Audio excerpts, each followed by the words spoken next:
A problem-solver investigation into a demolition mess in Ecorse is now a criminal matter. Yeah, Fox 2 broke the story 2 weeks ago, and now we've learned that the state police have jumped in. Here's Scott Lewis. Scott? Hugh and Monica, the police investigation is just one new development in a story that's getting bigger every day.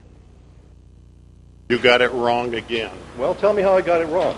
You won't listen. I will listen. Let's just sit down and talk about it. The problem solvers back on the tail of the runaway mayor with new questions about the steel mill demolition job that turned into a fiasco.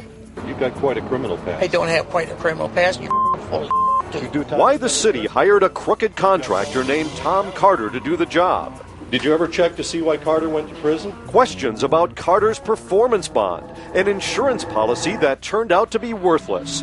And did we catch the Ecorse city attorney speaking with a forked tongue?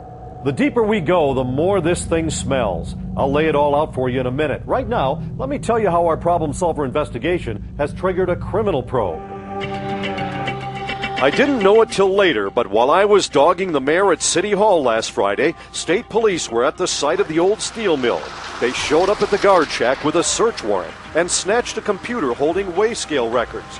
It appears cops want to know whether millions of dollars worth of scrap was stolen. Before they started tearing the place down, the guy in charge put the value of the scrap at $12 million, citing contractor estimates. Yes, I did say that, and I was terribly wrong. I'll say the city estimated $12 million and got only $2.3. Is that a $10 million mistake, or is something more sinister going on? It's no wonder the state police are suspicious, given Tom Carter's criminal record. Did you ever check to see why Carter went to prison? Sure. For stealing scrap metal from Chrysler. Well, I don't know what it was for. Well, it was. He stole scrap metal from Chrysler. Doesn't that kind of...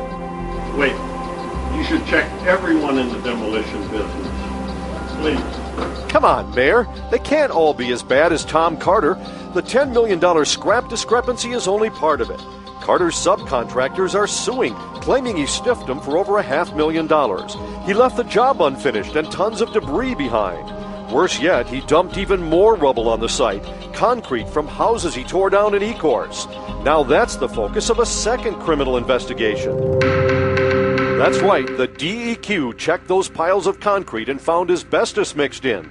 They issued a violation, and now they've assigned a criminal investigator to look into it. If the city had checked, they would have discovered that Carter's companies have been involved in other environmental messes. In the 1980s, a PCB dumping case at Carter Industrial that cost $12 million to clean up, and another $2.5 million cleanup at Carter's scrapyard in Alpena. The taxpayers footed that bill, plus Carter has convictions for bad checks, larceny, air pollution, and malicious destruction of a building. Is there a worse contractor in the state of Michigan with a worse track record? Well, at that point, we thought Tom Carter was much cheaper than the other people, and we thought we were in good shape with him because of that, and that's quite frankly why we did it. Okay, so he's cheap, but here's a good question. Do y'all do background checks for people that you're giving contracts to? The mayor defers to the city attorney on that one. If the person has to be licensed, then we do not have to have a background check. You should note that Tom Carter was licensed by the state of Michigan. Hold it, back that up. What did she say? That Tom Carter was licensed by the state of Michigan. Oh, no, he wasn't. We asked the state to check. They ran him under Tom Carter and his two company names. They all came back not licensed. Don't forget, the mayor knew Carter had a criminal record when he hired him, and it gets worse. Carter was supposed to have an insurance policy called a performance bond. The city even fronted him the money to get it. With that bond, the city should have had enough money to finish Carter's job and pay off the subcontractors. Do you want to tell the people of Ecorse why you didn't use the performance bond to clean up this mess? We're in court over it now. Yeah, they're in court because Carter got a performance bond from a fly-by-night offshore company. The bond is worthless. There is no money. You could have had insurance and cleaned this up, right? I think you have all your facts screwed up. Okay, can you tell me how I have them screwed up? It'll come out in court. We're the ones filing the lawsuit. I think in the end this is all going to work out, and we're going to really have a benefit to the city. Right now this is a hiccup, and I think we're going to get through this hiccup, sir.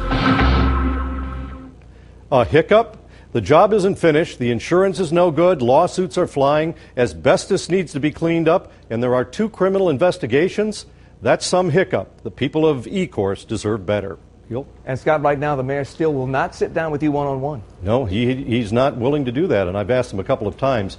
He said he waited for me for 30 minutes during the last time we were at City Council, but I'm not sure if that's true. I'd be willing to sit down with him anytime. All right.